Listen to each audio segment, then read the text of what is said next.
Good evening, all, and welcome to the Tactical Devils. I'm your host, Jarvis, and with me tonight, I have Stu Wally as my co host. As usual, tonight we are going to cover the Everton preview. Man United is facing Everton on their new home ground away tomorrow, 8 p.m. I believe it's UK time, so that will be interesting. Stu and I will go through all the latest, the presser, our predicted lineups, how we think the game will play itself out, and we will talk about David Moyes, Carrick, and all the usual stuff. So, guys, girls, smash the like, subscribe if this is your first time on the Tactical Devils, and Stu and I will be back after this short intro. So, see you in a second.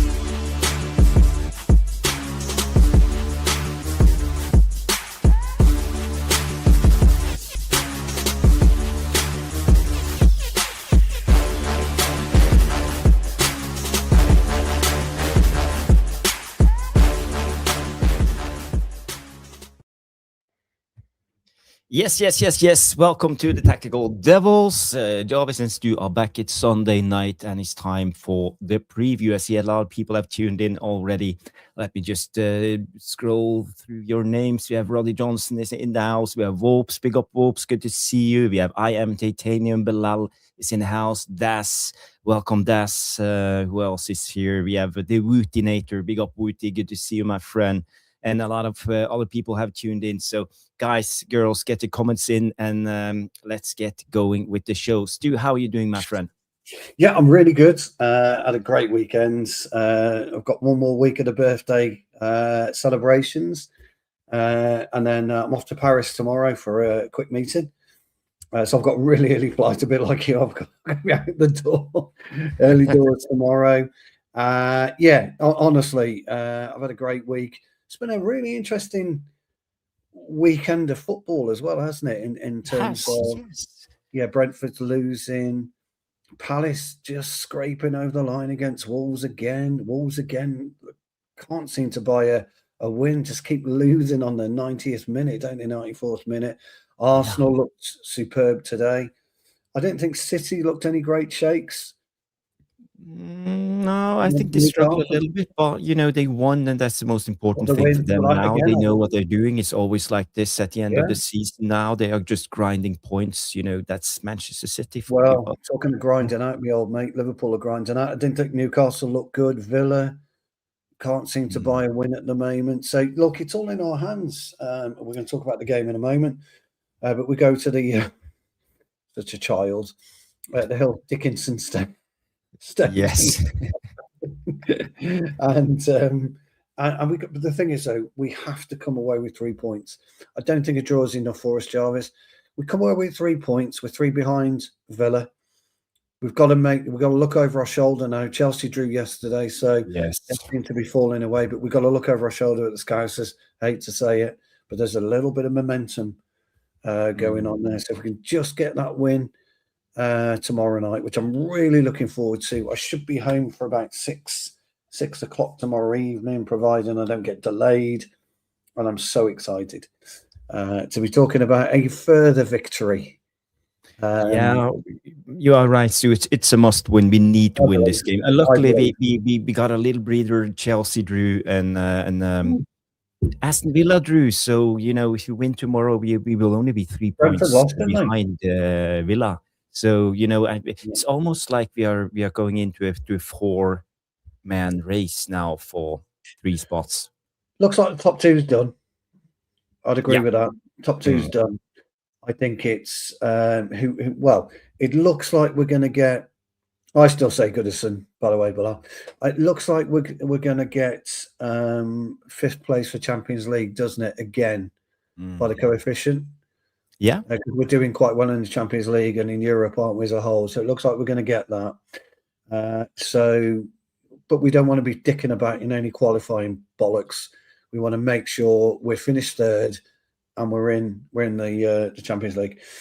Talking of which, I meant to ask you, with Bodo Glimt doing so well, What's the coefficient like in Norway? Is it still? No, it's not looking good. I think we are 14th at the moment. I think we need to be in the 12 best countries, nations to be So you're to it's get still only a one automatic position. qualification. So Bodø/Glimt, they highly ranked as a club, so they will get an easier draw, but they just need to go through those qualification rounds before they eventually, hopefully, end up in the Champions League next season. Yeah.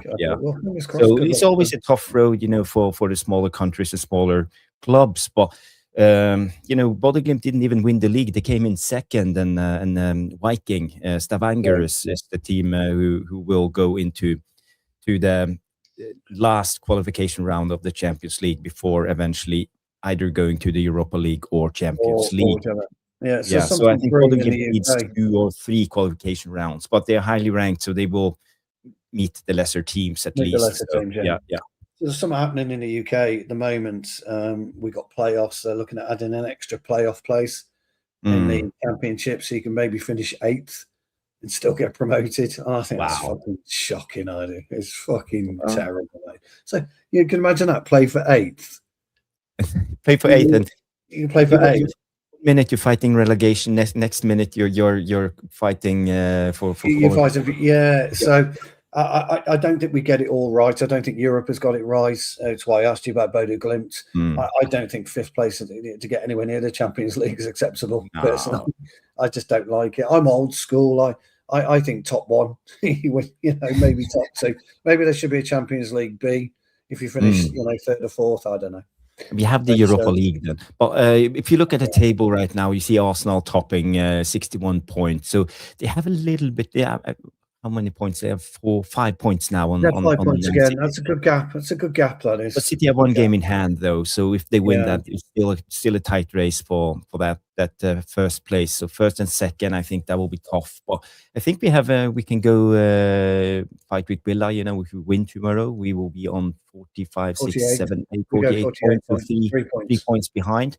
That will be within reach. We have Chelsea. We will go past Chelsea, and Liverpool is still behind us after winning because they have a lesser goal difference, I believe. They got 45 points, so haven't they? They come from nowhere. Brentford, that little gap is starting to. I mean, Brentford, by the way, hats off to Brentford. What a season they've had. Sunderland got beat again. Got beat 3-1, didn't they, by Fulham? Yes. Look where Fulham are. And Fulham is 10th. But if you go to the bottom of the table now, you see Wolves are dead last.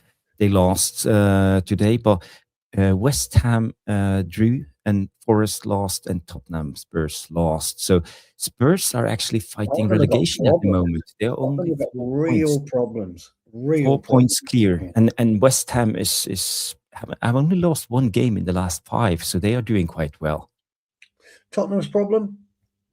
They've got nobody to hold the ball up front. Yeah. And you look at Sunderland, you look at Everton, and we'll talk about Everton. And you look at Barry.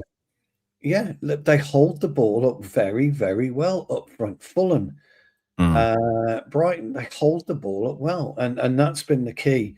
They don't always win games, but they hold the ball up well. So when they are under the cosh, the ball goes out to him, and they wrestle and they fight and they hold the ball up really, really well. Something we haven't done, I don't think, brilliant this year. No. But I think this is a place where Šeško actually can be better in this game. His hold-up play, he needs to improve. I totally agree. Totally, he's getting there. I think I've seen improvements of his hold-up play when he's come on. I mean, the goal against West Ham. People are still raving about it, and rightly so. It was a fantastic finish. Whether you like Šeško or not, it's an irrelevance. His finish was as deft as it gets. I think I'd be interesting to see what we both think in terms of starting 11. Don't forget, we've had 13 days with no game. They've had 5 days off, I think, in that period, haven't they, the players? So they've been away and had a bit of a mid-season break. But we can't afford to fuck about Monday night, Jarvis, tomorrow night. We can't. It's definitely a must win. So we're not going to go too long tonight. By the way, Norredin is also live at the same time right now, so that's why it's a little bit. It's not everybody's tuning in at the moment, but it is what it is. But talking about the game, I'm looking forward to it. As you said, it's a must-win. We have David Moyes. He always have a thorn in the side of Man United. He wants to revenge us. After getting sacked in only, was it 9 months, 8 months? 10 months, something. 8 10 to months. 10. 10 months. We gave him Yeah. a 7-year contract back in the day. Can you imagine? Ridiculous. So, but I feel like it's a must-win. We can definitely win it. But I won't take anything for certain when it is going away to Everton against David Moyes. That Moyes team, they can. We lost at home against 10 men, 1-0. They were superb. Should have beaten us too. If you remember. Yeah. Man of the match that day, James Garner. He was fantastic. And Barry for me. I thought Barry was immense. I do, because I told you. I thought he was immense. As a player, he's not someone that catches the eye. He reminds me very much of Joe at West Ham, the old left back. He doesn't catch the eye. He's quite an awkward player. Jesus, how's he a professional footballer? Until you try going past him.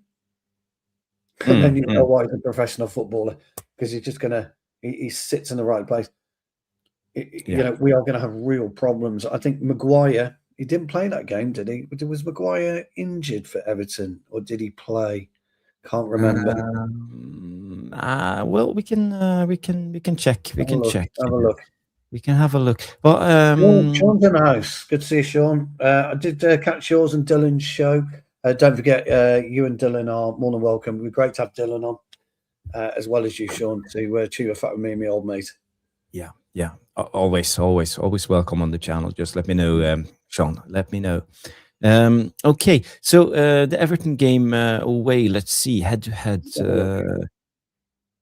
So let me just bring it up. We can share the screen. So we have played Everton. We have Everton have 7 wins, 11 draws, and we have 19 wins. In the last game when we lost 1-0. Let's see the lineup. We had Luke Shaw and Muriel playing in the back three. Maguire might make a difference then, Jarvis. So if you're looking at the lineups, we see Everton here. They have predicted the lineup: Pickford in goal, Patterson right back, Tarkovsky and Brantwaite centre backs, Mykolenko left back, Garner and Gueye as the two central midfielders. We have Ndiaye, the Man United linked winger. We have Dewsbury, Hall, and George, and Barry up top. I think that'll be close. Tariq George, I think that'll be close to starting 11, Jarvis, if they got no injuries. I didn't see the program. Roddy, just thanks for that, pal. It was a birthday gift. It was a birthday gift off the family. Sean says, send me a link. Yes, I will send it to you, Sean. I think that'll be close to their starting 11, Jarvis, unless there's any injuries. I think that's their best 11 by far.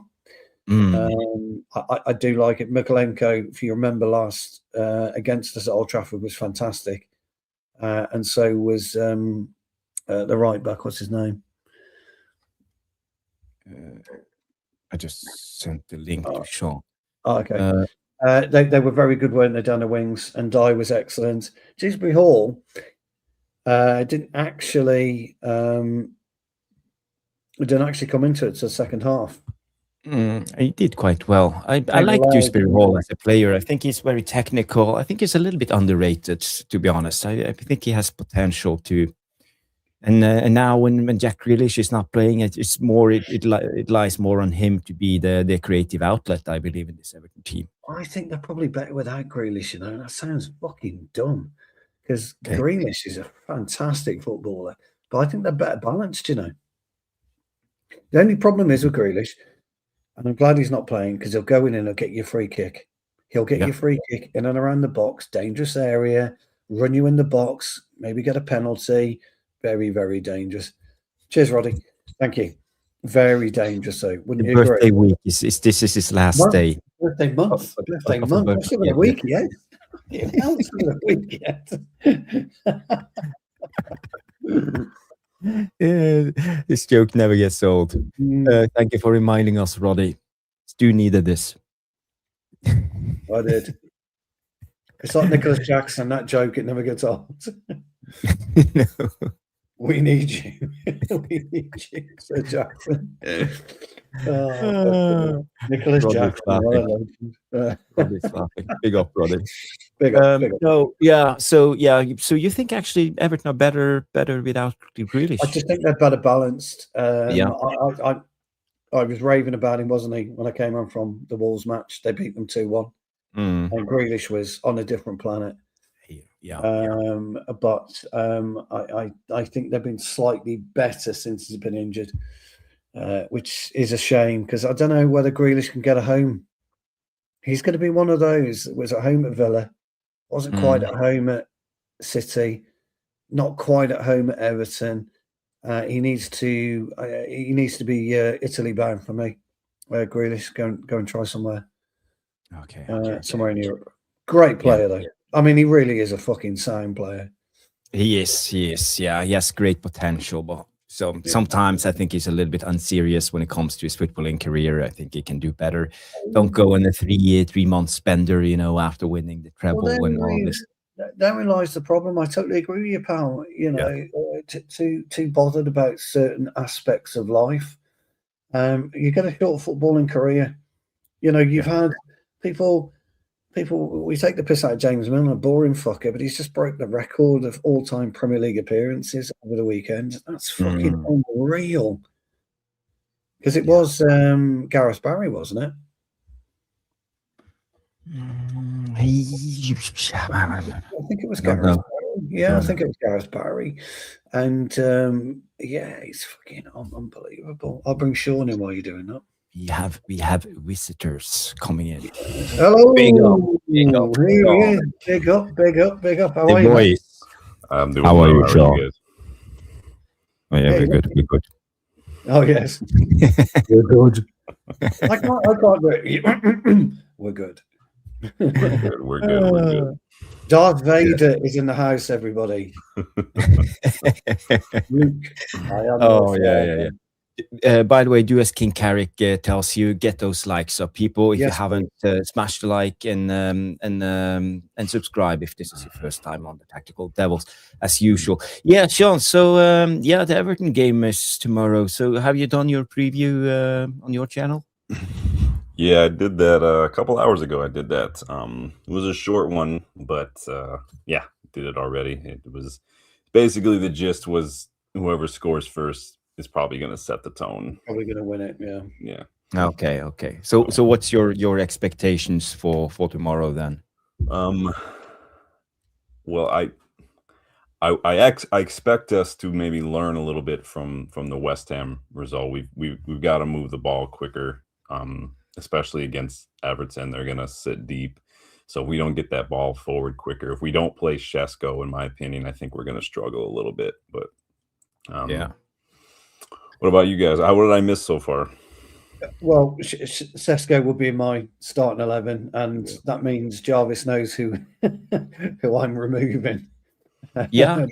On that. But look, I agree with you. I think it is one of those games where I think if Everton score, we're going to be in for a long night, as they proved at Old Trafford, because they're very well drilled. Yeah. I think we're going to need to, personally, Sean, I think we need to win the game 2-0, if you want the honest truth.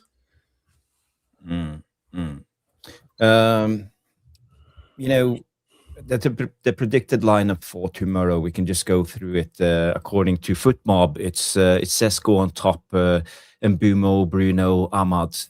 We have Mainu, Casemiro in the midfield, Shaw, Martinez, Maguire, and Dallo and Lamont. So it's no big surprises there, but Šeško on top, I think that will be the uncertainty.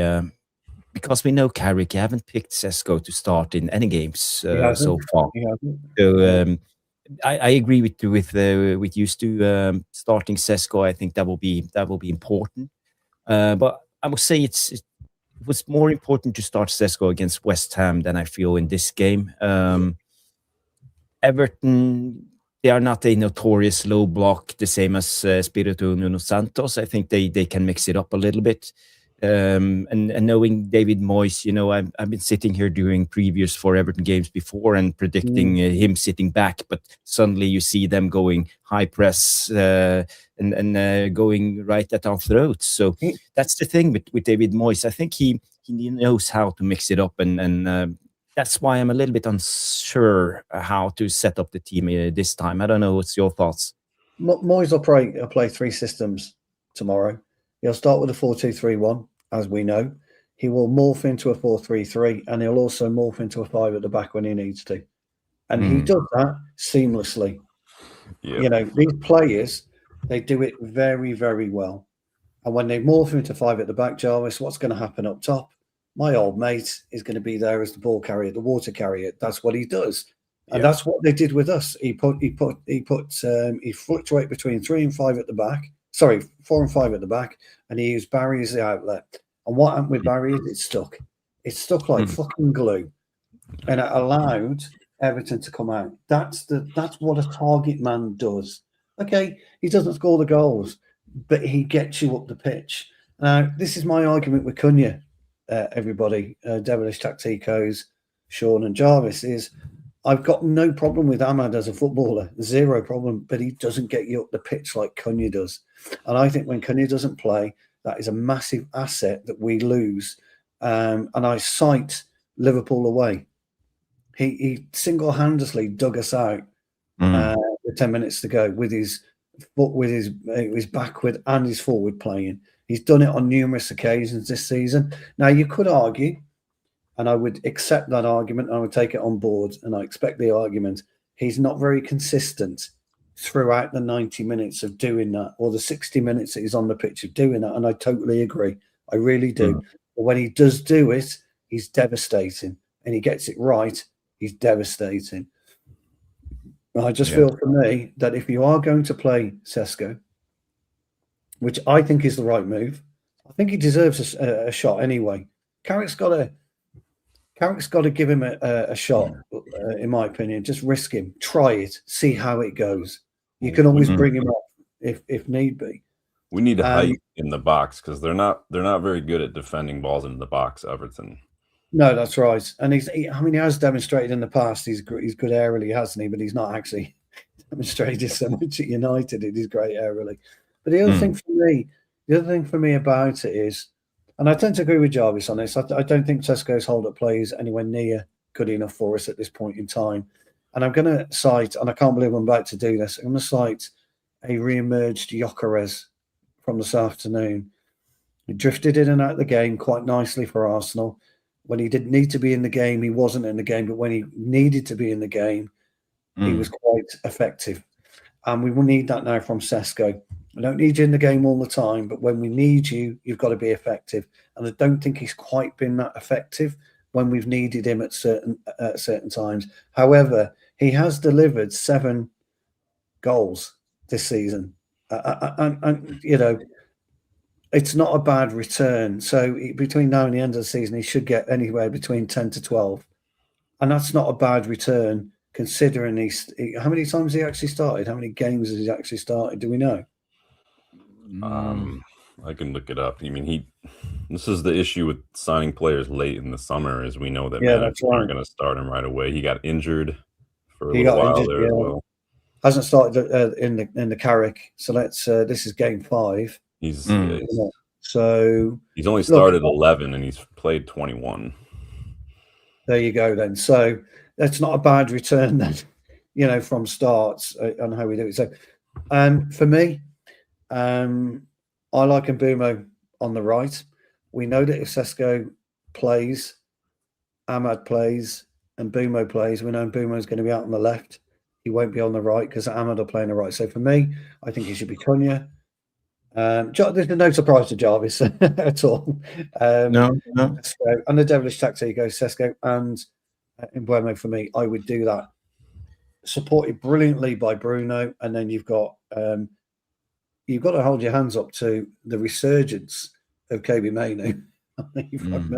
He's likely. I don't think he'll start the World Cup. He's likely to be in the World Cup squad, and he didn't have a hope pre-January of getting there. And we need Casemiro. And I think the other thing is, I was going to say, Sean, I don't know whether you agree with me or not. I think Maguire will be a big difference at the back. 4 at the back will make a big difference. I think Maguire will be a big difference. So that's where I stand with it. But I do like Everton, by the way. I do like them. I think they will cause us trouble, but I do believe we'll get over the line. Looking at the tactical board, as we like to use here. Sean, welcome. So we have the tactical board. So looking at Everton, Patterson is playing on the right back because O'Brien is injured. He's suspended this game. O'Brien is usually the guy who plays right back. Gay, that's the guy who got the red card when we played on Old Trafford. Garner and Dewsbury Hall. And you have George. I'm not quite sure about this George guy. I haven't seen much about him. Do you know anything about him, Sean? I do not. I mean, yeah, I don't. I have no idea anything about him. Tyreek George. He's a young guy. It's Tyreek George, isn't it? Yeah. Yeah. So 20 years of age. He's on loan apparently. He's a right winger, left winger. I haven't watched a lot of Everton. He's on loan from Chelsea. Okay. Yeah. So this season, 0 goals. He only started 1 game, 6 matches coming on, 226 minutes. So it's not the strongest Everton team by the looks of it. Play like George, So again, if you look at the tactical board, Everton, David Moyes, he can play in it could be a 4-3-3, it could be a 4-2-3-1, it could be a 4-5-1, it could be even if he drops down in between. But usually they have O'Brien, so O'Brien slots in and so it doesn't suit the back 5 this time without O'Brien. I don't see Everton doing this. You've got Garner though, don't forget, pal. He's played right back a few times this season. Okay, David Moyes name drop Seamus Coleman in his presser too. Coleman, is he back? Is he? Ah, okay. So we could see Coleman starting. You could see Coleman coming for Patterson. You think? Yeah. In that case, and Jarvis, that will completely release Garner for the middle.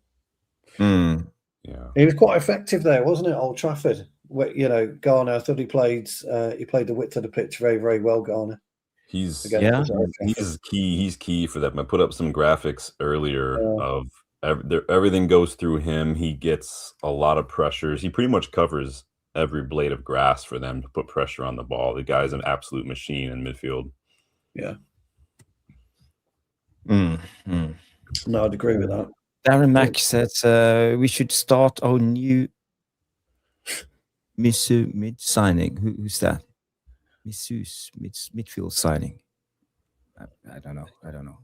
But yeah, Chelsea player, as Stanley B tells us. Yeah, 100%. But when it comes to Man United, we could see Šeško starting. Where's Šeško? He's not even on the pitch. So we have Šeško here. So Stu, you're saying Ahmad is the one who needs to be dropped then? I would take him out of the equation. Yeah, look, it won't be popular. And you would play Mbeumo on the right and Cunha on the left. On the right, Cunha on the left. Yeah, I think playing Cunha on the left. Mbeumo on the left isn't the best move. I think we don't see the proper Mbeumo. In fact, have you seen how many times he migrates across to the right? Even when he's playing out left, he will come across to the right. There's not room for 2 on the right. I've never liked Ahmad and Mbeumo on the right anyway. I think they get into each other's positions, each other's places. And I think Cunha, okay, agreed. I think if you're going to leave any kind of fullback exposed, you'll get away with it more with Luke Shaw than you will with Dalot. Okay. What I mean by that is Luke Shaw's positional sense, should allow for any Cunha errors or him not coming back.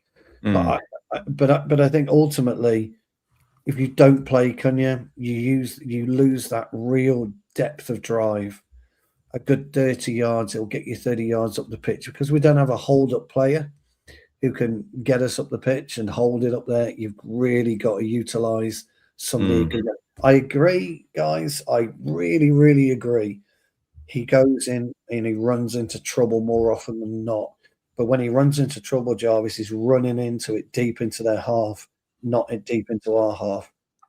So the turnaround and the transition, they've still got 60 yards, 70 yards to get anywhere near our goal, as opposed to losing it, 40 yards out. So that's where I believe Cunha's strengths are. That middle third, the 18-yard. Yeah. That middle third is his domain. Now, when you But take, if you look at this, Stu, now you have the 3-2-5 formation. So when we are attacking, we would probably do something like this if this is our starting 11 without Ahmad. yes, I'd agree. Yes, And, for me, it looks quite balanced. I like this. The problem if we start with Cunha and drop Šeško and play with Ahmad here, for example, we will see always Cunha dropping down. So we won't have the presence in between the two centre backs. So it will be easier for Everton to just close down this area, the central area. So because the centre backs will be free to push up all the time, and they don't have to be afraid for leaving space behind, unless we have people who are willing to seize the drop. So every time, for example, Cunha goes down, Ahmad needs to slot in, or Bruno or someone else. So it's all about our game plan, to say it like that. But I would in my mind prefer Šeško on top in between Brantwaite and Tarkowski, and I'm not quite sure who to drop out of Cunha, Ahmad, and Bumo, because I think all three of them have done really well. I totally agree. Just imagine, though, Jarvis, hypothetical, that Dorgu was still in the equation. Yeah. 4 doesn't go into 2, does it? No. So, really interesting. I think you're right. The self-proclaimed greatest centre half in the Premier League history, Virgil van Dijk, every time he's pressed, he fluffs his lines. He can't handle pressure. And this new kind of, in fact, if you notice something, guys, and I think this is quite pertinent, if you notice how deep Erling Haaland is coming now to pick up the football, as opposed to where he was when he was scoring his goals. He hasn't scored again, did he? He hasn't scored. I don't know when was the last time he scored in the Premier League. Sean, I know you're good on your stats, so I don't know whether you could tell me, but I can't fucking remember. But now when it comes to City. My point is, he's not offering them that spearhead that he has been. And I think Šeško could ruffle Tarkowski in particular, Jarvis. I think Šeško, if he plants himself on Tarkowski, I think he'd get a lot of play and a lot of leeway, and I think he'd do very, very well out of it. Look, whether you drop Ahmad or Cunha, okay, people will have their opinions, won't they, on who they prefer. My opinion on Cunha is his deep running ability. That's the difference. What I was going to say is, Cunha doesn't offer us what Ahmad does up top, by the way, in the final third. Yeah. And that's the key area, isn't it? You're getting that balance between somebody who can get you out of danger and get you up the pitch as to somebody that can get it and do something up in the final third. So it depends what type of game you want. So when you were talking about the fluency of David Moyes, Jarvis, and Sean, when you're talking about the fluency of them, how he can seamlessly transition between between a 5-4-1, 4-3-3 or 4-2-3-1. I think that's why Cunha thrives better over Ahmad on that particular game, on this particular game. Just for me. That's just my opinion. Sean, where do you stand with this? Ahmad or Šeško? So in my Bruno? In my 11, I did drop Ahmad. I think for me, it had a lot to do with game state, who scores early. I do think that I do want to utilize Šeško's height. I do want to utilize Cunha's his work rate, his ability to carry that ball. And I do think that if we did score early, like you're saying, Stu, I mean, Cunha can grab the ball from in his own half and literally carry it box to box. But Ahmad is the one who's going to take it in the opposition half and get it into their box. Correct. And if we score first, they've got to open up a little bit. their fullbacks are not great defensively, and I do think that game state wise, if that's the case, you bring Ahmad on late, he'll pin back the fullbacks even more. There'll be a little bit more space opened up if they're chasing the game, and that's where Ahmad I think is going to shine. But yeah, I did end up dropping him for this one in place of Šeško. So yeah, it's a difficult one. Who to drop? For me, I think Ahmad is the one who needs to be dropped. But I wouldn't cry if he starts to say it like that. But I would prefer Šeško to start. When it comes to defensive work, Cunha is the weakest link. Ahmad is much better defensively, and Bumo is much better. He's always tracks back. So again, if we are dropping anybody, maybe Cunha then. And also, I think Cunha is a great impact player coming on. If we need to change up the game, he will come in and provide something else, something different. The thing about Cunha at the minute, Jarvis, that I think he's got slightly in his favour. He's got what, 2 in 4, and both really good fucking goals, really good finishes. And I can't remember when was the last time Ahmad scored. You'll have to remind me, lads. But ultimately, but that again isn't the point, really. The point is effectiveness on the game, isn't it? And Jarvis, I think you're absolutely right. I think Ahmad is a better defender than Cunha. I do. I don't disagree with you on that one. And this is why I love football management. This is why I absolutely love it. And it exhilarates me every time we talk about it. And we can find so many different things to talk about the game. Because when you look at individuals and what they do at certain periods in the game, there's certain times you drop Ahmad and there's certain times you drop Cunha. So where do you find that middle ground? Yeah. And that's what I like about it. That's what I love about football. It's so unpredictable, isn't it? It really is so unpredictable. Who'd have thought Arsenal would have battered Spurs 4-1 today? I thought they'd only beat them 1-0, maybe 2-1. Yeah, look at us scoring 2 goals also, it's starting to catch on, both good goals. It's one of those, isn't it? It just is. Did we find about when was the last time Haaland scored in the Premier League? He hasn't scored since Bournemouth. 9 games. 9 games. I thought it was the case. Because he's not spearheading their attack anymore. He's dropping so deep to pick up the football, and he's not where he should be, and that's scoring goals. Jarvis, you need him scoring, pal, for the World Cup. Well, he will come good, That's Haaland's bread and butter. And in the Norwegian team, I think he has more space. He's more of a spearhead, as you said. He don't need to drop down all the time and do the job. He will run in behind all the time, and Odegaard will provide him, and Sander Berge and all of them. So yeah, I'm not worried about the Norwegian national team when it comes to Haaland. I think it's on Pep. I think he's not playing Haaland in the right way. He's got 22 goals in the league. I don't think he's worried too much.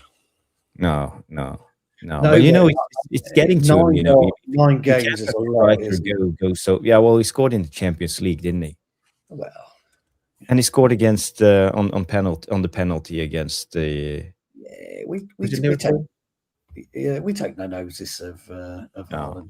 We take notice in the Champions League. Champions League's for losers until we're back in it. Then it's for winning. Body glimpse. They are up against Inter Milan on Tuesday. Tuesday night, Jarvis. Me and you, we can do watch along, aren't we? Yeah. That will be exciting. I'm looking forward to that one. And who knows? Maybe Body Glimt will go through and meet Manchester City in the next round and beat them. That's no. It won't happen. It won't happen. Well, you never. Too realistic. Yeah. You never know. Anything can happen in football, Jarvis. Famous last words. I got a bollocking for that, Sean. I said anything can happen in football, and you can't say that about Liverpool. What do? We're going to beat. Anything can happen in football. And how jammy were those fuckers today? I literally said it the other day that they'll play poorly and then they'll just pop up with a stoppage time goal out of nowhere against it. It was the same today. I was so frustrated. I mean, you know the first goal, where the guy cleared it, and he turned his back, McAllister. I mean, okay, how can that be handball? I'm sorry, the game's gone for me. He's turned his back. The guy's cleared it.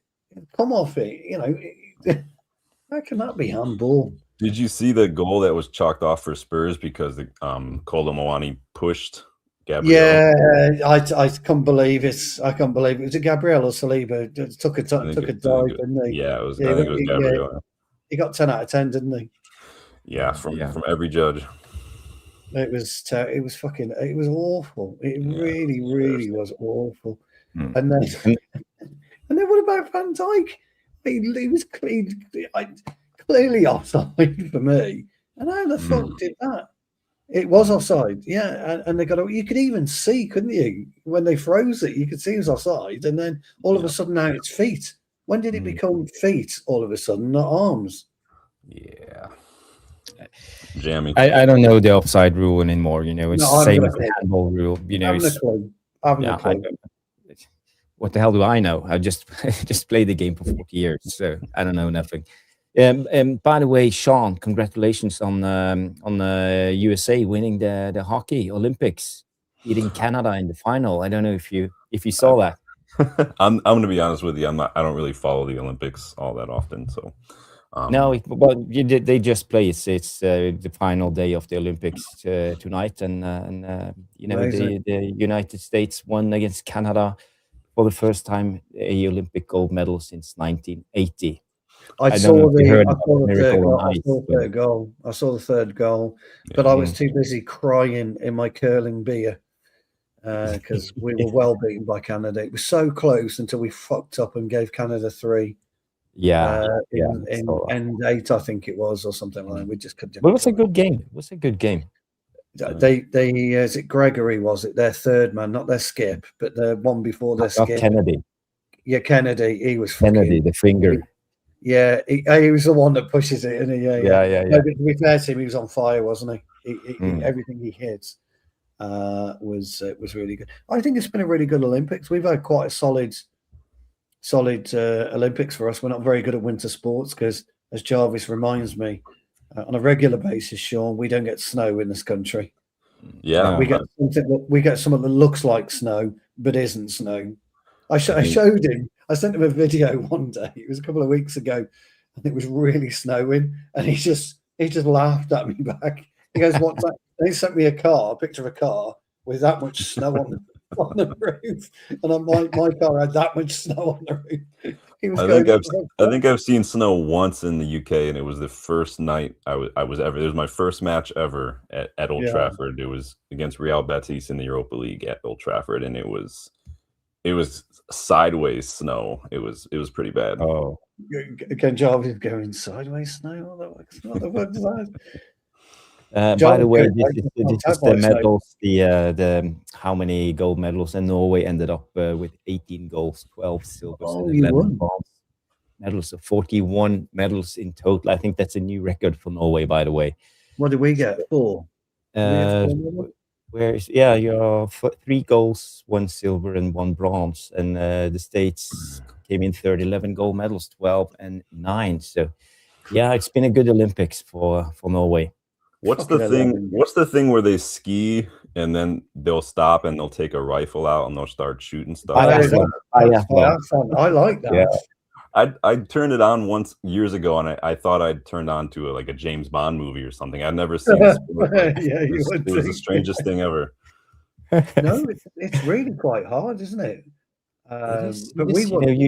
You go with maximum pulse, and you come in there, you have to hold that rifle. You get those 5 targets. You got to get them down. They're tiny, aren't they? Yeah, they're tiny. Somehow we won 2 snowboarding gold medals. There you go. Yeah. We won 1 snowboarding and skeleton, or like bobsleigh or something. We won 2, we're very good at skeleton.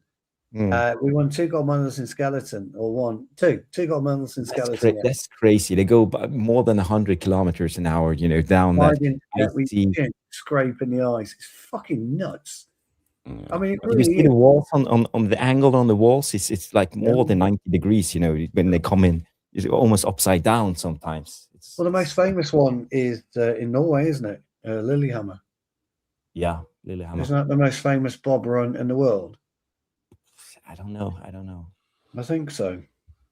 Yeah. But, Where's Tyskland? That's Germany. Tyskland, that's Germany, by the way, in Norwegian. Okay. Yeah. By the way, guys, we have some other news, Man United related. I just want to run it through you. Center Devils reports that Juventus are in talks to sign David De Gea again. So he's on the move. Is David De Gea a signing we should consider? If he would be willing to go down in wages, bringing him back as our number second goalkeeper, because we know we need to sign another goalkeeper this summer, or should we just bring back Kovac? Do you not think we can just promote Vitek? Yeah, Vitek, yeah. I think we promote Vitek. I think it's a great signing for Juventus and a brilliant signing for De Gea himself. I think it's super. Who's He should be their playing. keeper now? I don't know. I can't remember. Perry, He is that his name? He shouldn't be playing at Fiorentina. He's better than that De Gea. So, yeah. How long's he been at Fiorentina? What now? 3 years? A couple of years, right? Yeah, definitely. Yeah. Yeah, we have gone on for 2 seasons, and fucking hell. Yeah. It's not doing forgotten- well. I think we will struggle. He's not doing well. on He's this not doing one. well in Turkey. They want rid of him, don't they? In Turkey, apparently. Fucking hell. Usually are struggling a bit, right? These days. Not They playing very lost well. in Inter 3-2, and they lost in the Champions League also. So yeah, they are struggling right now. They lost heavily in the Champions League, didn't they? Yeah. But they have a couple of good players. I always rated Locatelli. I think he's a good midfielder. I think he could be a potential midfield signing for us in the future. So who's his dad then? By the way, a potential signing for us, we should go balls out and get Archie Gray. There's something about that kid. Yeah, something about that kid. He can play midfield, centre half. He's been used all over Spurs' team this year. I've never seen him have a bad game. He is born and bred Leeds, like through and through. Though I think he and his family. His dad's Eddie. He's related to the Greys of Leeds. Yeah, I think his younger brother plays for their academy too. Yeah, no, he's a fantastic. He took one in the face as well today. Got on with it. Just got on with it. Leeds guy, no fucking about. Whatever. Yeah, he played for Leeds. Yeah, in the championship. Very good player. Very good player, Archie Gray. Very good player. I know. I talked when I did show with Mick Ruby on MUC Real Estate. We talked about Archie Gray one time, and I scouted him a little bit when he played for Leeds, and I recommended us to sign him, but I'm not surprised. Wasted at Tottenham.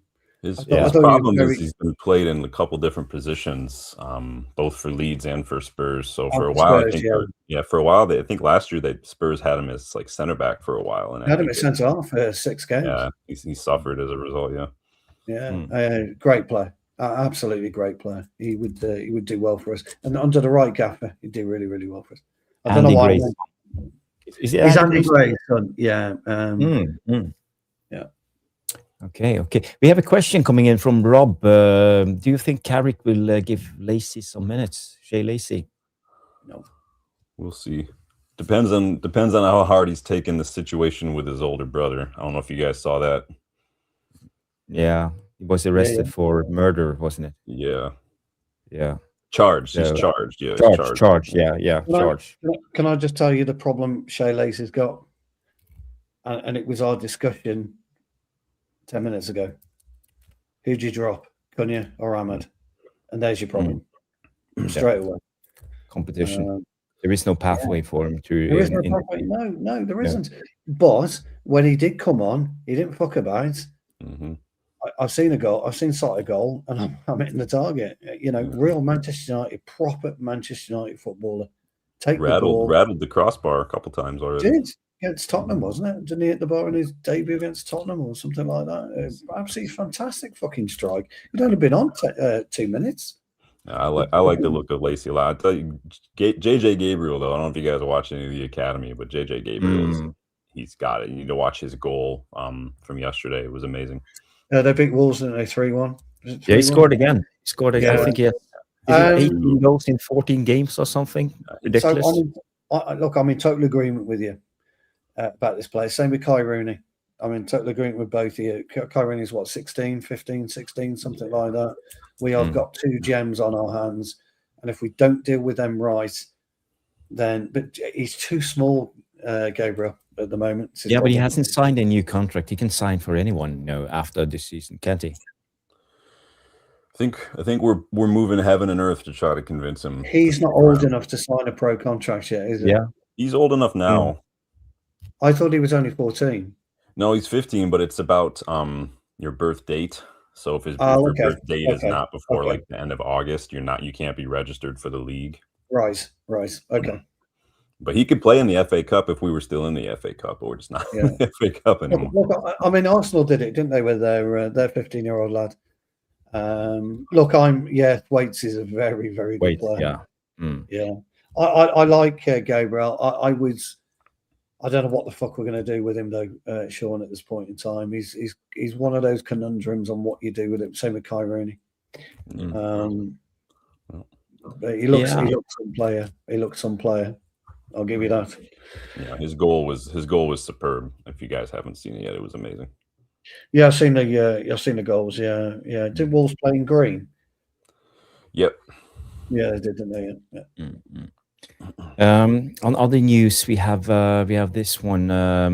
Casemiro was in Florida exploring his options after the World Cup this summer, and Inter Miami are one of several clubs interested, with David Beckham's side placing him high in the midfield list following Busquets' retirement. So this is according to the Sun, but I don't know how reliable it is. But I can see Casemiro going to the States, playing his last couple of years in his professional lives.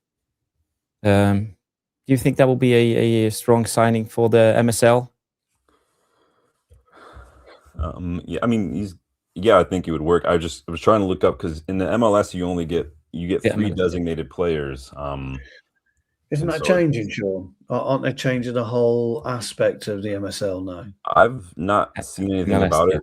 Their season has started now, though, so they've just started their new season. So I thought they were changing the whole aspect of it. I thought they're trying to bring it into Europe, in line with Europe. They're changing the transfer window. Right.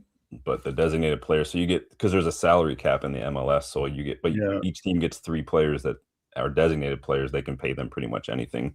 And I was just checking while you were talking about that to see how many designated players Inter Miami has, and they've got three at the moment. So we'll see if they can find room for him. I think it's the wrong move for him.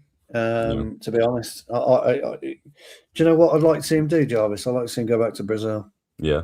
I thought I read that Flamengo maybe were interested in, or somebody like that, Botafogo or somebody. I think he would. I think he'd be great in there, but he might like the bright lights of LA, mightn't he? Or like you say, Miami. If he loves Disneyland, then as Johnny K says, then Johnny K, by the way, seen the greatest football on the planet today. The Tango, the greatest football ever. I don't want to see Casemiro go there, to be honest. I really don't. No, I don't. Saudi? No, I don't want to see him go there either. I'd rather him go back to Brazil. But could Casemiro possibly do a 360 and turn around and do another season for us? No, they've allocated. If we qualify for the Champions League, let's say, just one more year to try to. They've allocated his money, I bet, already. Yeah, but he could take a pay cut. Just take a big one. Then they get Maguire. They're looking at Maguire on a pay cut, aren't they? So, let's say if we can get him down to 100K, it wouldn't be the worst thing, keeping him on just for one more year and bring in an understudy for him, and let the new signing gradually come into the team. That's how sensible clubs do it. Yeah, we don't do that anymore. We used to, but we don't do that anymore. And I agree. I think it would work. But if you look at Real Madrid, for example, they kept the crew now. They kept Modric on for years, and they signed Tchouaméni and that other guy. What's his name? Camavinga. Camavinga. Yeah.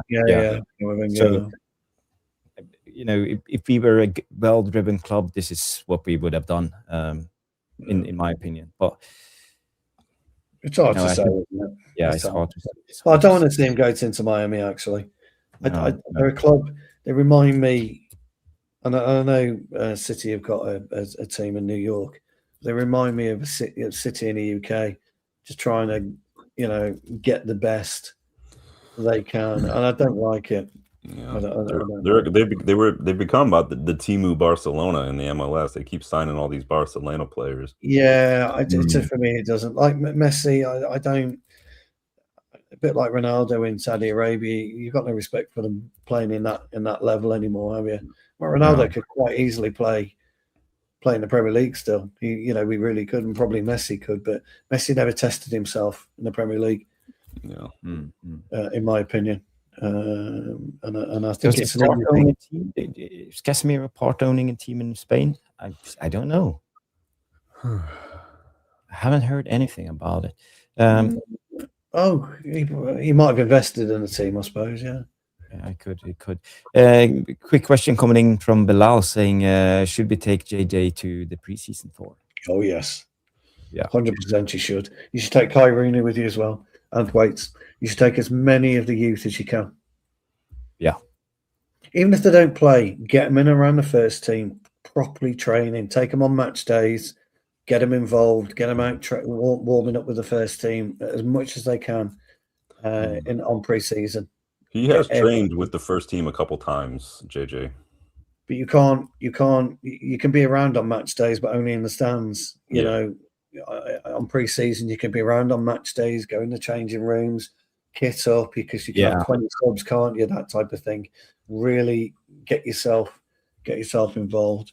Same with Kai Rooney. I think, I think we need to tie those two down. But yeah, we're going to have to make decisions on a couple of these youngsters, especially the ones that are out on loan, like Kone. We've got guys like Kamison and whatnot that I think are right on the cusp of, do we loan them? Do we bring them in rotation like we've done with Fletcher? I think that we're going to have to make some big decisions. It could impact our summer business too.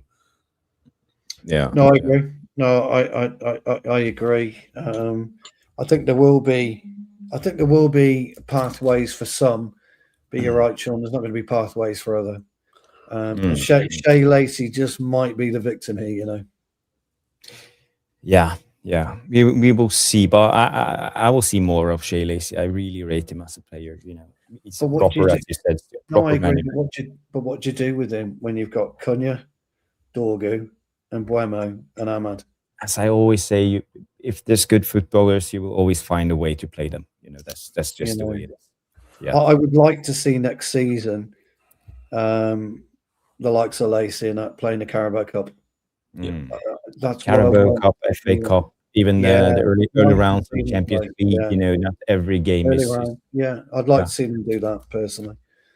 We got anyone as an impact sub, and you got to think that one of these shots from Lacey is going to find its way into the roof of the net at some point. I think bringing them on against tired legs, against tired defenses, I think that's the best way to get that confidence up.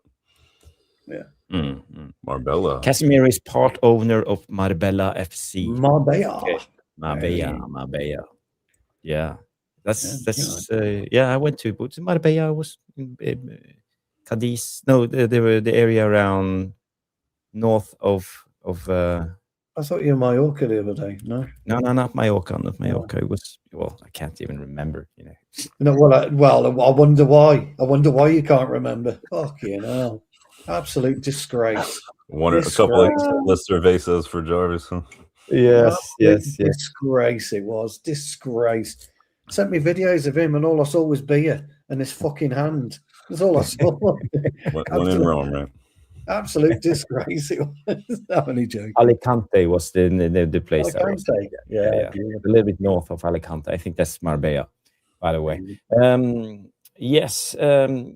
On other news, talking about transfers, Joshua Zirkzee will likely move back to Serie A this summer, and several top clubs in Europe are interested in the player as a result of his commitment and professionalism, according to Fabrizio Romano. So, where do you think he will end up, and how much money do you think we can get for Josh Zirkzee? Joshua Zirkzee will be the one that got away. there is a super player in there, a really good technical footballer, and I hope he realizes his talent, and I hope he gets a move. I think he'd be brilliant for the current AC Milan team. He would fit in there perfect. He'd fit in perfectly at Juventus because Vlahovic is going. I think it'd be a great foil for Vlahovic. I wish him the best of luck, actually. A bit like Malacia, Jarvis, got no ill will to Joshua Zirkzee, got no ill will to Malacia, and I wish them both. I think Vulpes is right, 20 million. You're not going to get any more than that. Take the money. Well, that's is saying 30 to 40 million. If you have a bidding war, let's say Napoli, Roma, Lazio, Juventus, Milan, all of them comes in for him. Yeah, difficult to get 40, I think. I see us getting 25 million euros for him. You're getting a bit more, do you? Okay, fair 35 million euros. Going to need more minutes if we want to drive that price up at all. I don't know. Will he play in the World Cup for Netherlands? No, he's nowhere near the Netherlands squad, is he? Yeah. No, I don't know. He's not really playing, right? So I mean, I don't think he's anywhere near the Netherlands squad. It's Koeman, isn't it? Ronald Koeman. You've got to play to. You've got to play to. Otherwise, you don't get in the squad, do you? I think so. But fair play. It's one of those. I think there are certain players over the last 6 years that haven't come to the right Manchester United. It's just been the wrong player for our club, and I think he probably falls into that category. Yeah, I don't think, like you're saying, there's no ill will. I'm still struggling to try to figure out why what was the plan when we signed him? Yeah, I agree. He's not a striker. He's not a 9. No, he's not a 9.5. He's a. I don't know. Actually, Sean and Jarvis will back me up on this. I think he's a better 8. He will be better in the middle of the park, making things tick. That's what he would do. And that's his. I think would be his best position. But you'd never seen play as an 8, so I don't know why I'm wasting my breath. I'm a little surprised no other Premier League club will go in for him. Because I think he has proven that he can play at this level. So why go back to Italy? Why go back to Italy? If I were, let's say, a West Ham or whatever, it could be. Perhaps he's more comfortable in Europe, Jarvis. Perhaps he's more comfortable, maybe. Yeah. But the thing about him is, he hasn't worn a T-shirt with "Why Always Me" or "Free Joshua Zirkzee," right? He's just got on with it, hasn't he? He's just he's got into training every day and just got on with it. And a bit like Malacia, for me, I've got no problem with him either because you don't hear from him. He just gets on with it. See, Garnacho's starting to get pissed off again, isn't he? At Chelsea or something, which I think is fucking hilarious. Yeah. Did you see Sancho getting an assist for Villa in the 1-1 draw? He came on and never heard of him. Never heard of him. He will be off our books now. I think he's still in his last year of his contract, so I don't know if we paying. Are we paying 50% of his wages right now? Something like that, yeah. Yeah, we are paying something, so we will free up a lot of wages. And Roshmano and his Twitter channel Transfers MUFC came out with this one that MUFC still has the Garnacho fee plus a huge amount of wages to be freed up at the end of the season. Massive summer is incoming. We know that we will free up 18 million pounds roughly a year for Casemiro. We will free up maybe the Maguire money. That's about 10 million a year. 16 for Rashford or 18 for Rashford, whatever you. Yeah, and we have the Sancho 50% wages now. Yeah, so Onana maybe. Onana probably another 10 million. We're going to be freeing up a lot of money in. I mean, Rashford, Sancho, and Casemiro is fucking hell. Jesus. We'll get some Højlund money too, right? Yeah, well, he wants to stay in Napoli, doesn't he? Yeah, so we'll get that fee as well. Yeah. So, how do you see the summer window, play itself out. We heard rumors that we're going for a left back, left winger, 2 midfielders, and 1 striker, according to the reports that came out a week ago. So that's 5 players, but I think we need more.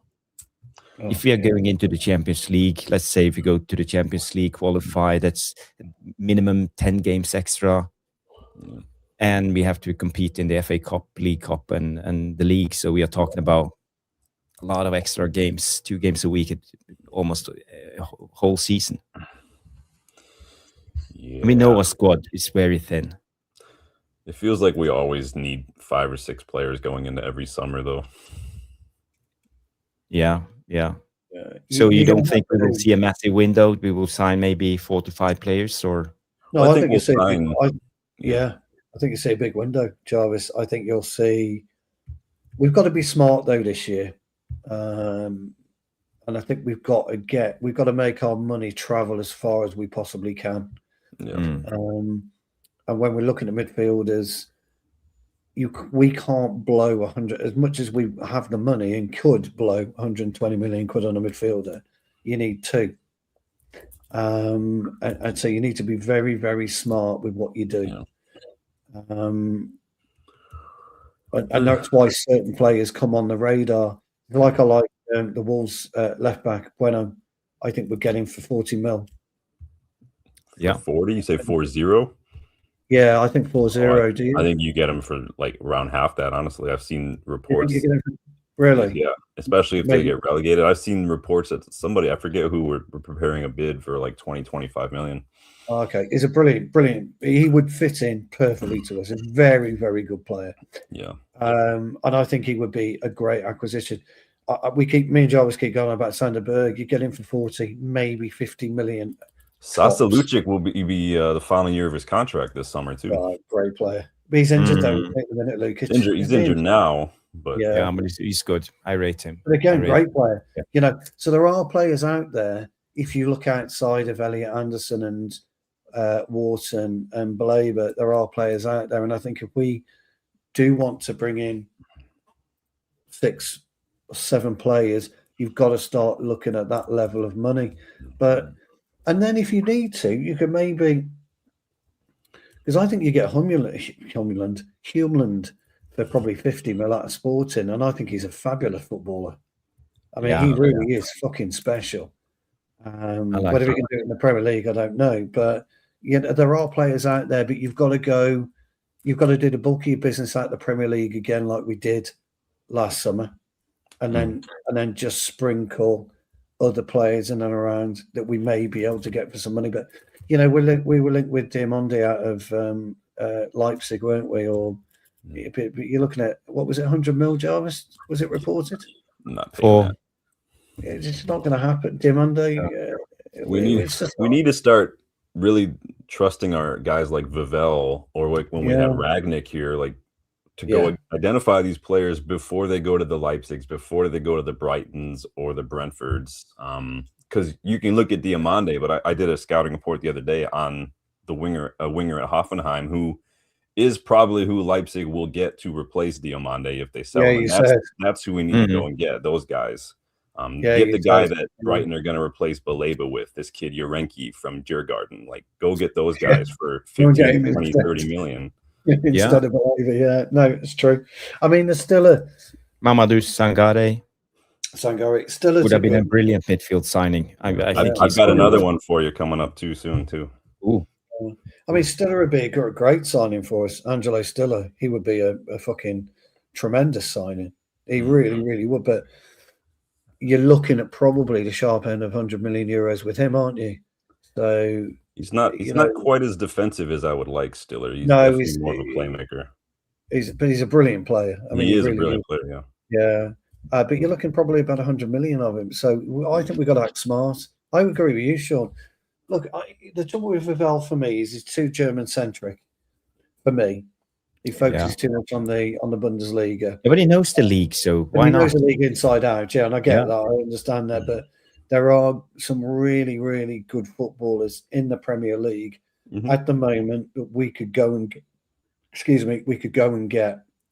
Even in the Championship, I rate the Championship pretty highly as well. Hayden Hackney will be on the final year of his contract this summer. I mean, yeah, look, he was poor against Coventry. I don't know if you saw the game, Sean. He was woeful against Coventry, but he's had a stellar season. So it's so funny sometimes with Hayden Hackney because, like I totally agree. I'll watch the game and I'm like, he's not really doing it. But then if you go look at the numbers, you're like, oh, he created the most chances, and I'm like, I don't remember him creating a single chance.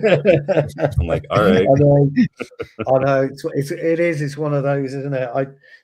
Because I mean, I you know, when I go and watch live games, I love it. But I always come back raving about one player, don't I, Jarvis? Always. And it's always the same fucking player. I will come back and say, I've seen him 3 times now. We've got to go and get him. Yeah. Got to get him. We have to buy him. And, you know, it's just one of those. I mean, Hackney, you know, if Carrick gets the role, then you would think he might want Hackney, actually. Yeah. Sure. But do you think it will be a bit too big of a step for him? You know, coming directly from the Championship, Middlesbrough to Man United. As a rotation option, I think I would be fine with it. But yeah, you couldn't start. Let's say you were Hayden Hackney. Would you have chosen to go to Man United at this stage of your career? United, right? So if you're Hayden Hackney, you would go to Bournemouth. That's where you would go. You'd move Alex Scott on to maybe Spurs or us, but you go to Bournemouth. That's what you would do, and then you would step. What we would do with Hackney, if we got any sense, is buy him. I agree with you, Sean. Get him for 20 mil, 22 mil, 25 mil, and get him out to Bournemouth or somewhere like that. He would be perfect. Why can't they just buy players and loan them out till they're ready? That's what I would do with him. That's what I would do with Hackney. We don't do stuff like that. I wish we would. Like with Fair Nippon, who was at Rosenborg, I wish we would have brought him in, loaned him back till the winter when their season ends. Isn't that what City did? Isn't that what City did? Exactly. Yeah. We don't do stuff like that.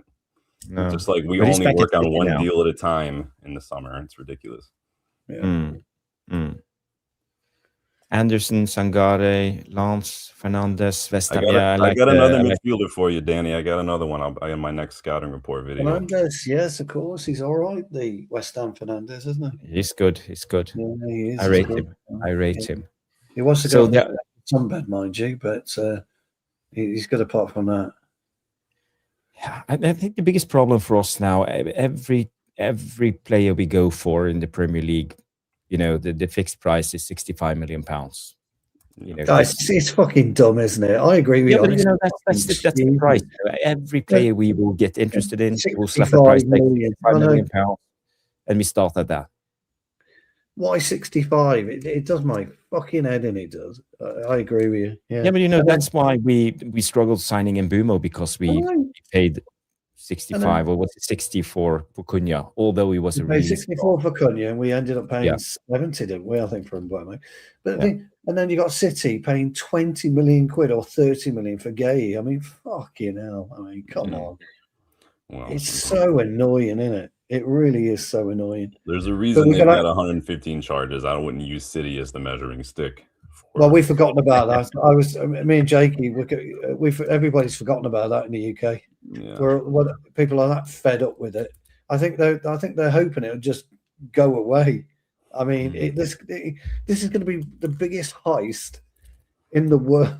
Forget the diamond heist and the Brinks Mat robbery and fucking somebody trying to knock off Fort Knox. City have already done it. Yeah. It's because nobody talks about it now. Everybody's just completely, but we're that fed up with it. Nobody cares. No. But you mentioned the guys, Alex Scott. I watched them play yesterday. They drew 0-0 against who was it? West Ham. West Ham. Yeah, but Bowen looked decent. I like his energy and in how he plays. He's very energetic in the way he plays. But I don't know if that's the right type of midfielder for a Carrick team. It probably suit us better under a Amorim style of system. But now I see us more, you know, in the possession type of player. We need to be able to play in close proximity, get out of tight spaces, being good at passing, 1-2 combination play and all of this. I'm not sure if Alex Scott is the right man, and this is why I know I'm banging on with Sander Berge, because I think type of player like him would be perfect. But Alex Scott, I know Sean is laughing. You know, I'm repeating myself endlessly. Jarvis, I feel like you would hire Sander Berge as manager if it were up to you, but the thing is, Alex Scott plays. I say type of player when I say, because No, I got you. you know what type of player is. Yeah. Like the calm type, you know, is good on the pressure, good on the ball. You know, he can set the tempo and dictate the game. And I think we need more players like that, because I feel the moment Mainu will get injured or can't play or get suspended, we will see a drop down in levels in our team, because I think it's so vital right now. He plays different for England, though, Jarvis. Alex Scott. He plays a different game. He's very adaptable, very adaptable. I don't think he's quite right for us, by the way. I don't think he's quite right for us. He's more of a Tottenham player. Or an Aston Villa player. He's not quite right for us, but he's okay. He's quite an adaptable footballer. But I would have Sander Berge anyway, so I don't know what I'm talking about. But Sandro Tonali is also a good shout. I would definitely take Tonali, but I think he will be too expensive. That's too expensive. The other day, too expensive. Yeah, too expensive. I think we're talking about 100 million for a player like Tonali. Newcastle no one's going to pay that, though, especially if it sounds like he wants to leave and he's basically forcing a move. No one's going to pay 100 million for. Who can afford 100 million for Tonali? Nobody. Yeah. No, nobody. I like Tonali though as well. Brilliant player. Yeah, brilliant player. But... Well, it looks like the Newcastle team now is just falling apart. You know, there's been talk with Bruno Guimaraes having a release clause in the summer. Tonali is on his way out. We know the winger, what's his name, the Everton guy, is trying to. You rate Anthony Gordon, Lewis Hall. Yeah, Anthony Gordon, Lewis Hall, great fullback. Lewis Hall, brilliant fullback. Yeah, I like him a lot. Yeah. How much would we have to pay for a player like Lewis Hall, you reckon? I would say 40, 45, 50 million easily. Yeah, easily. Quite a lot. Yeah, I'd agree with that.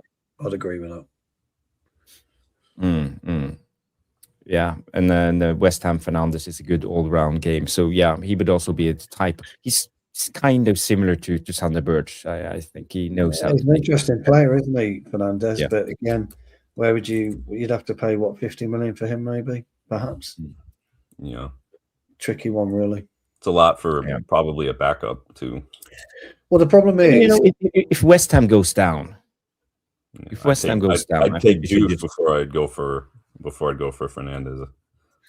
Sean, you must have been listening to me the other day.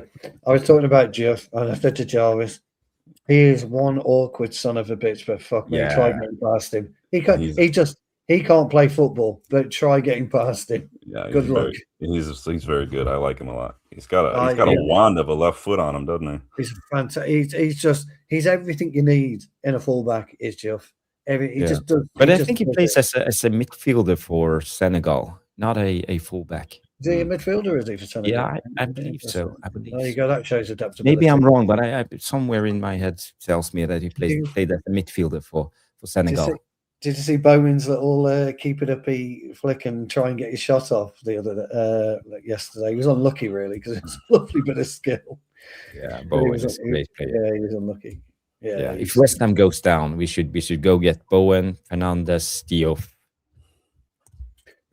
3 players in right there. If West Ham went down, they'll be scrambling for Bowen's signature, I'd imagine. He stays in London for me, though, unfortunately. Yeah.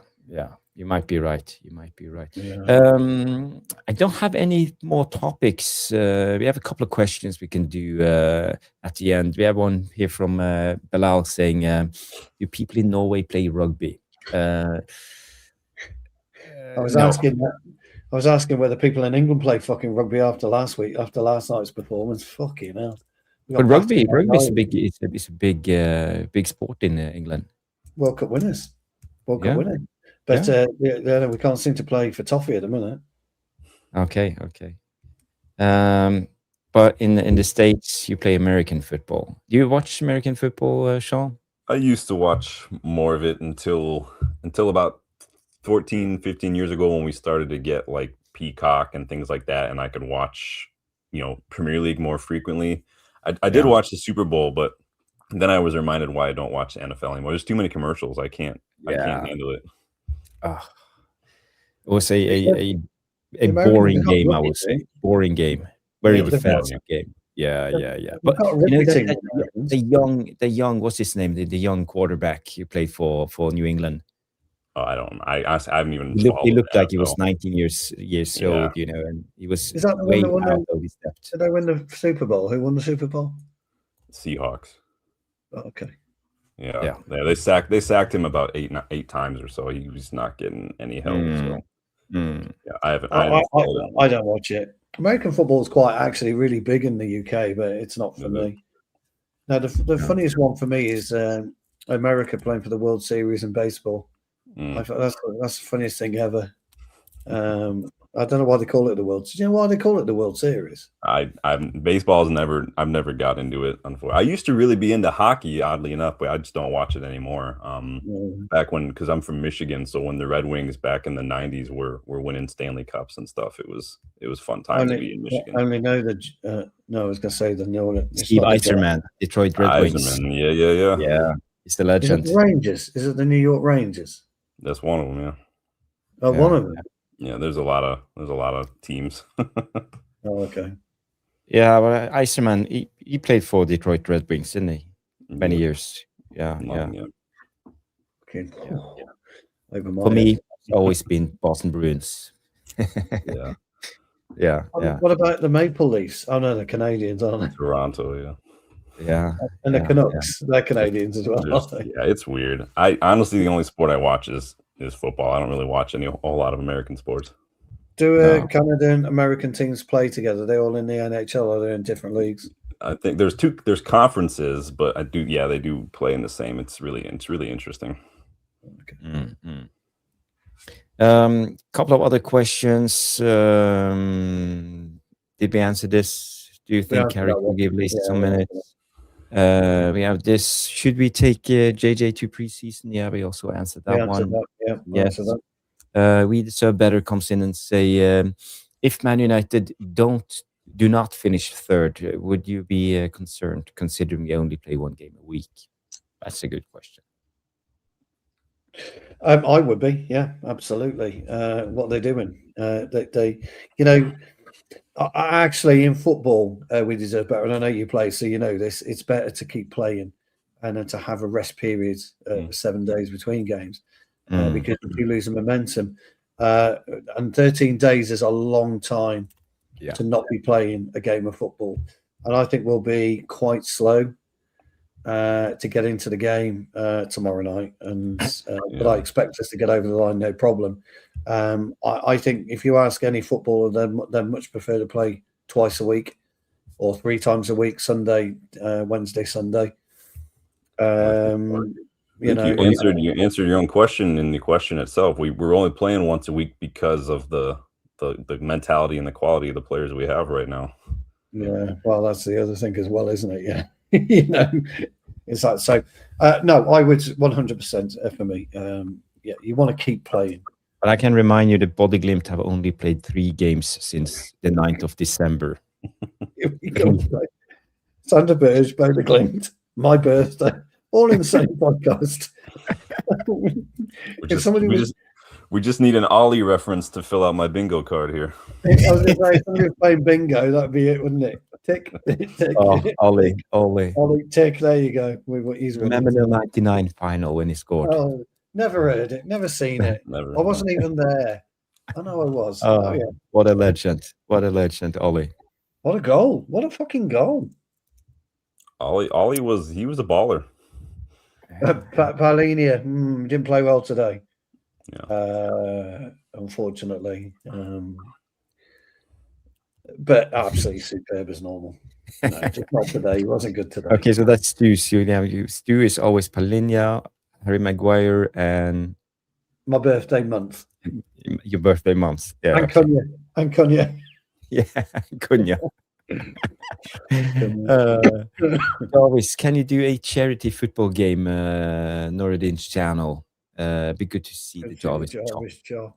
We're all over. I would love to do a charity football game, sometime if I ever go to Manchester, I would love to meet up with Stu and Noradin and all of the other content creators and play a charity game. I heard some rumors that the what's it, Cass and Never a Foul gang was going to arrange a charity game this June, I believe. Oh, so Cass said, if I wanted to come, I was invited. Superb. Yeah. Well, I'm too old. I can't play football anymore. Yeah, you can. I've seen some footage of the Jarvis chop that says otherwise, my friend. Well, I just, once in a while, I can glimpse, I can do stuff, but I can't run anymore. That's my biggest problem. It's time to own up now, isn't it, Jarvis? The Jarvis chop is all AI. We tried to keep it quiet, but unfortunately, he was getting too much praise for it. So unfortunately, it's AI. Here it comes. He's looking for it. Let me bring it up. It's not AI, 100%. Sean, would you like to critique the Jarvis chop for us? You haven't critiqued it yet. Oh, I've seen it. It's a thing to behold. Let me tell you. It's a thing of beauty, isn't it? Yeah. Okay, let's bring it up. I've never been like a Techers kind of player. I'm just all power. Yeah, me too. I'm not Techers.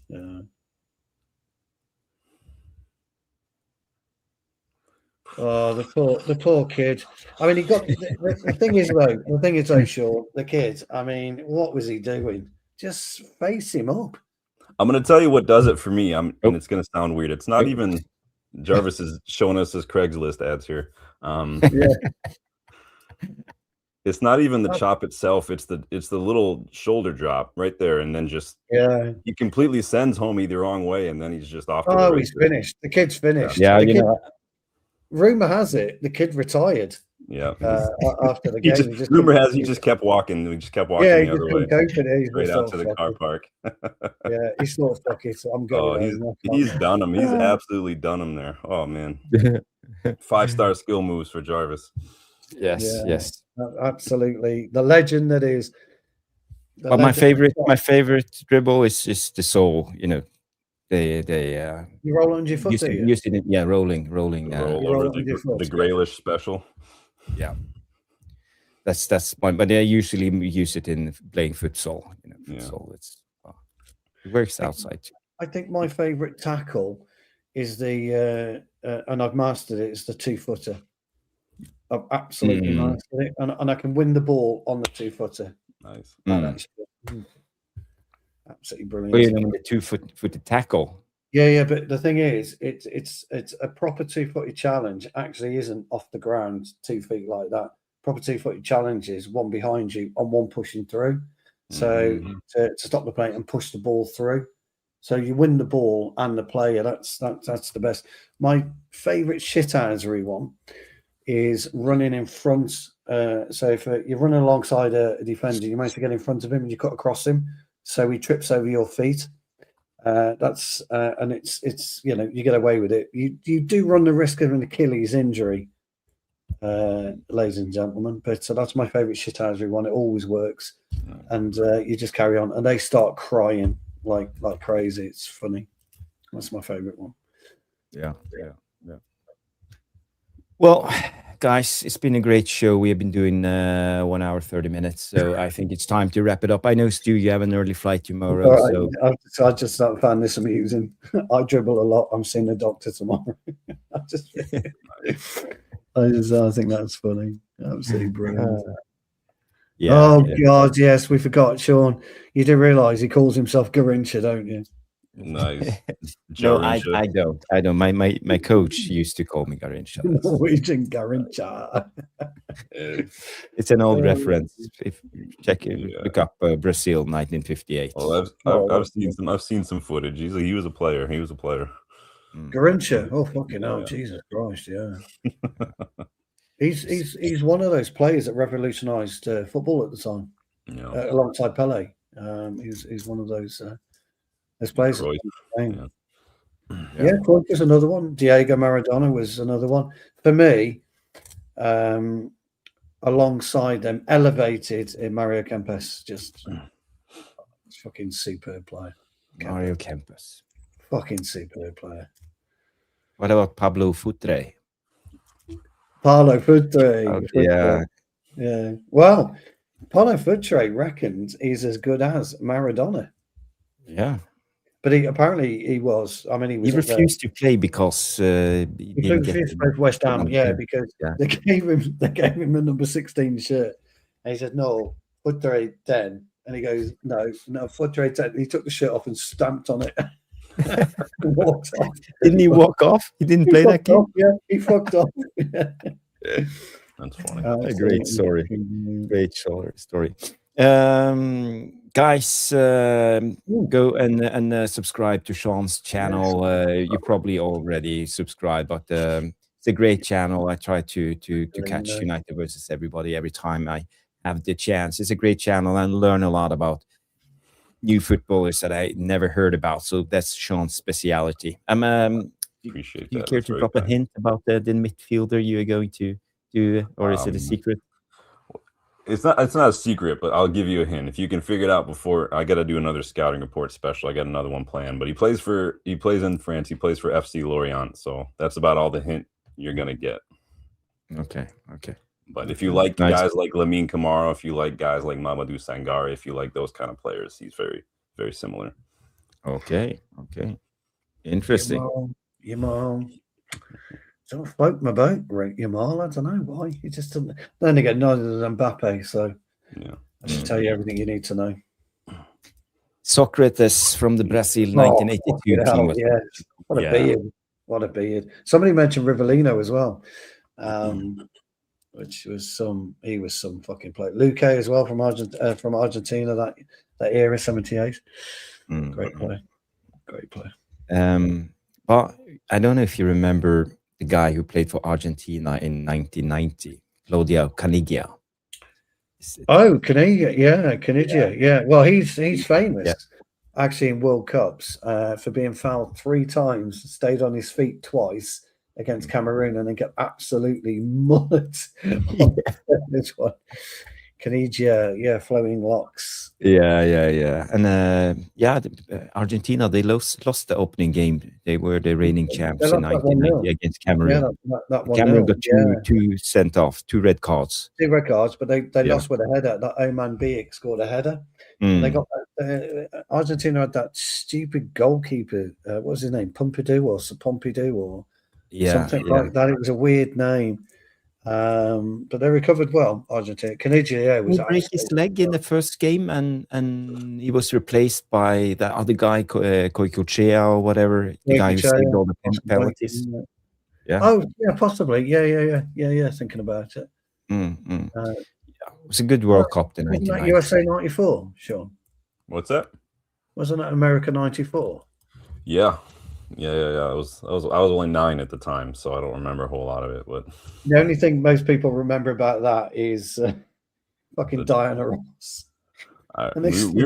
We remember the U.S. men's national team shirts. They were the blue denim. Oh, they're fucking horrible. Didn't you have Alexi Lalas as your skipper? Oh yeah, with the beard, and the long hair. Yeah. And Donovan, was it Lando? That was before Donovan. Was it before Donovan? Yeah. Okay. Well, you had the American coach. He played a very, very special formation at that time. I think he played was it a 3-6-1 formation, I believe? Was it Bruce Arena? He was quite creative when it came to his tactics in the 94 World Cup. That was a 90s where that was when MLS first came around and everything. It was a big decade for the sport here in the States. I remember the coach. What was the coach's name? I can't remember. Ray Houghton. No, it's Bruce Arena, I'm sure it was. Bruce Arena, American coach, yeah. When did he was revolutionary. Well, said he was revolutionary, but Boran Milutinovic in the US. Yeah. I think you're right, Alpi. Yeah, that's great. Yeah. Did they have Borum? Did they? Yeah. I think that was the coach. Yeah. Was it military? Yeah, Bruce. So Sean, Arenas what's your favorite World Cup? Oh, there's only one. In general? Yeah. Well, your best World Cup memory. My best World Cup memory? Well, yeah. 2014 was fun. I think I was at a pub full of. That was the South Korea one, or no? Was it? No, that's 2014. No, South Korea was later. 2014. South Korea and Japan were the hosting nations. Well, it doesn't matter. We were at a pub watching Spain versus Netherlands, and it was just orange jerseys. The standing room only, just orange jerseys. And when Van Persie scored that header, it was limbs. Yeah. It was just limbs. That cross. Yeah. And the owner's bringing shots for everybody, so everybody's drinking for free. It was nuts. It was absolutely nuts. Oh, that's a good. And you used to what is 78? 78. My first memory of a World Cup. I ticker tape the Adidas Tango football, the greatest football ever to grace the planet. I fucking love 78. I did. Argentina were brilliant. I was too young for that. They were cheating.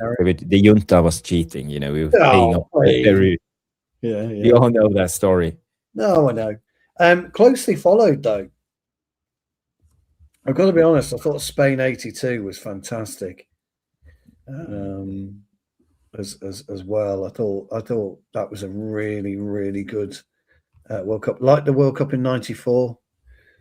I thought that was decent. I'm pretty sure Bergkamp was just fucking.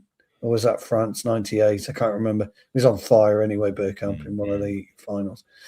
I would have loved to have gone to some here this summer, but it's impossible to get a ticket, so it's ridiculous. It's very expensive. It's bang out of order what they're doing for the tickets. And if you look at hotels or flights, they're easily 10 times more than what they normally are. It's ridiculous. It's insane. So. Yeah, it isn't right. It isn't right what they're doing.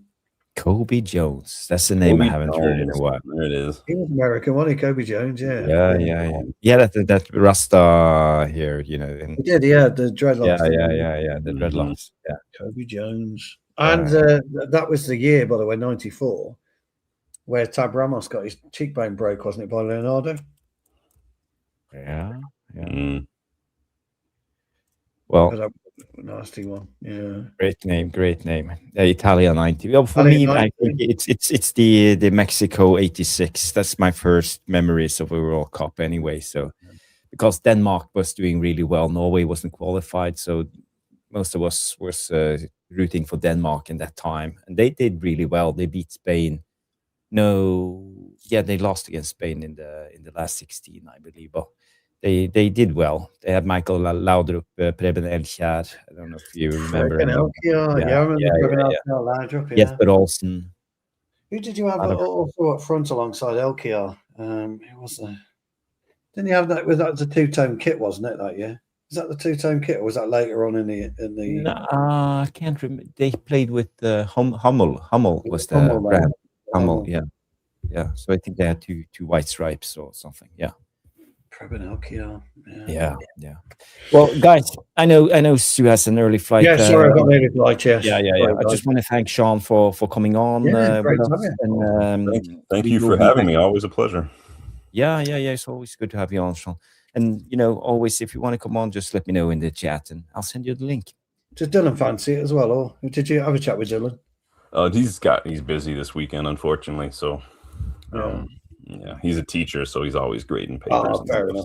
Yeah, fair. Sean, one question before we end.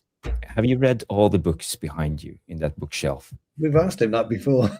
It's funny. I haven't read all of them, but I have read some of them probably 3 or 4 times. They're very here. This one right here. This is the one I always show off to everyone. It's reverse, but it's all about pens. It's the psychology behind penalty kicks. Such a good book. Very, very good book. I can't recommend it more. It's such a good book. People always give me dirty looks when they talk about pens, and I'm like, well, it's not actually just a dice roll or a coin toss. There's so much more that goes into it, and so it's interesting stuff. But no, I haven't read all of them, but I have read most of them. Okay, it's gonna be worth a try. Might have a look at it. I you know, the psychology behind penalties, that's quite interesting. And when you watch a penalty shootout, you can clearly see when players are doing the mistakes. You know, they are just running right away on the whistle. They don't take their time. But I think more and more players have now read the psychology behind it, and you see them like calming down after the whistle goes, waiting 3, 4, 5 seconds before they do their run up, and you know, keeping calm. And but if you go back, you know, usually centre backs always right on the whistle, runs and shoots as hard as they can. You know, I don't look at the keeper. I keep my head down. Yeah, that's as how a I do centre back should do, and always miss the penalty. Yeah. I was okay. I had a decent record. Okay. Of spot kicks, but yeah, I never looked at the keeper. I never took penalties. You know, it's amazing how small the goal looks and feels when you're 12 yards out. I took the free kicks and didn't take any pens. No, neither do I. I didn't, but I didn't even take the free kicks.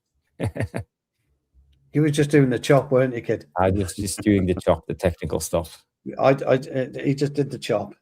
Yeah. That's all I did. Only the chop all the time. The chop didn't run anywhere. Just the chop. Okay, guys, it's time to end it. Thank you, everybody, for tuning in. Thank you, Sean. Thank you, Stu. And please leave a like, smash and subscribe, and leave a comment after the show. And you know, you can also hype the show. It always helps out. So thank you, everybody, for tuning in. And we will be back tomorrow night with the match reaction, a short one after the game. It will be a late one. Late, isn't it? Yeah, it can be late, isn't it? We will be here as always with the match reaction. So guys, girls, everybody, have a good night, and we will see you on the next. Bye-bye.